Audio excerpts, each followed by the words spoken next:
Hello everyone, I just wanted to introduce you to my latest model here, the Black Horse Pilatus PC-9, which I picked up from motionrc.com.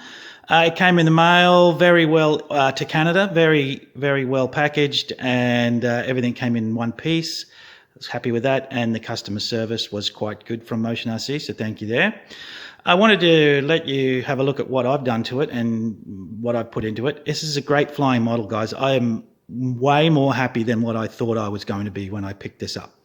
It flies straight. It lands quite quickly, but it's very predictable, and it really looks good in the air. So I'm very happy with this. I did a little bit to get it to where I wanted it. Obviously, the first thing you can see is the color scheme. What I have done is I have upgraded the color scheme into what the RAAF Roulette aerobatic team uses on their new PC-21s, or similar to it. It's a bit of a fantasy scheme with a couple of extra things like the shark's mouth and my pin-up girl on the front there in the roulette. I just thought it up because the RAAF Roulette's flying that. So what I have done is Kelly provided the graphics, and I got them done almost custom. I got the numbers custom because I just like those numbers. And the rest of it was straight from the PC-21, I believe. So what we've got here is the striping. All the striping was done from Cali. The R on the back is a standard kit decal, and all the others are from Cali, except for the shark's mouth, and I hand painted those. I asked Cali to do it. I just didn't get it the way I wanted it, which, you know, unfortunately she's very busy these days, but she does an excellent job, so I can forgive her those ones, and I hand painted that and made my own decals on that one. I also painted the undercarriage. You can see I gave the undercarriage, the trailing links, a spray of white, added a little bit of weathering to the wheel hubs, so just to get the highlights of the wheel hubs. You can just see a little bit of definition there. And the underneath, guys, I painted it as similar to the PC-21. So it's blue with the white stripes underneath and red with the white stripes on top.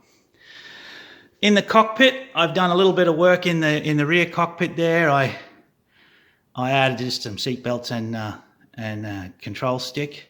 Painted the inside. The dash comes just like that. The actual control panels are like that. So that's standard there.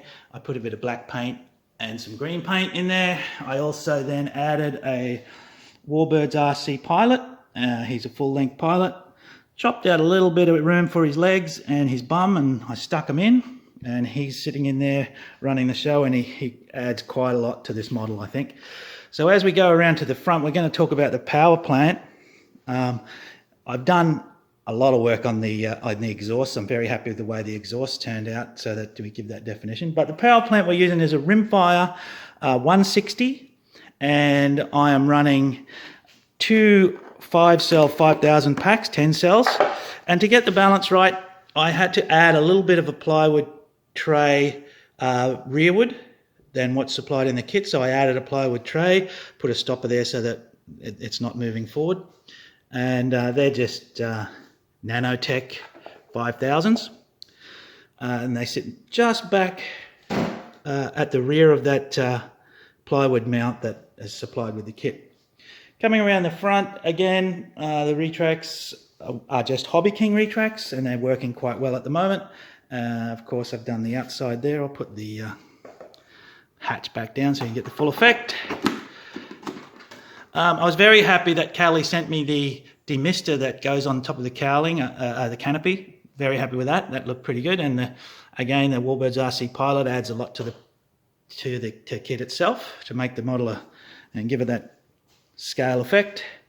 Coming out, I eventually will probably put lights in this one. As I said, I'm much more happier with it than I thought I was going to be.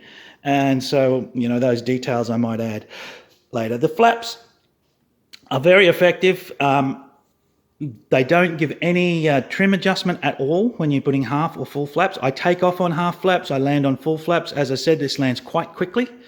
So you give that nice jet-like experience. But you can, with the CG factory setting, sit it on its mains and run along with the nose wheel in the air on landing, which is quite a nice effect, like more scale.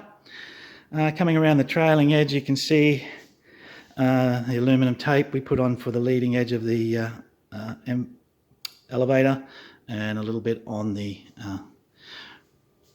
vertical fin, and taken around. What I didn't like with the kit is they had slide-in horns that you epoxy to the bottom, and I found that they came loose, so I ripped them out and grabbed from my old spares box some bigger horns that I can screw on, and I feel much more secure with that. They seem to be working much better than the ones that come with the kit. The other thing that came with the kit that I was disappointed with was the hardware. The screw heads would just tear off. They were very, very soft metal, and I went through and just grabbed my own stuff out of my spares box and finished that. Push rods seem to be effective and good. The linkages are good. I'm very happy with that. The motor mounting system was good for the rimfire. I was pretty happy with that.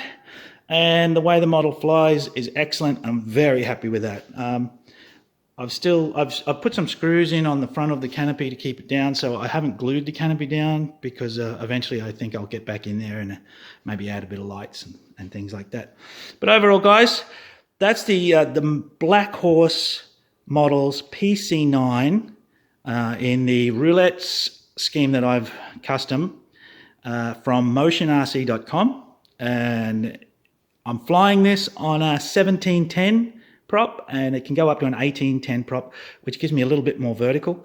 Much happy with that. But right now, just letting this thing fly, and it's having a great time. But thanks very much, guys, and we'll wait and see what I come out with next. Bye.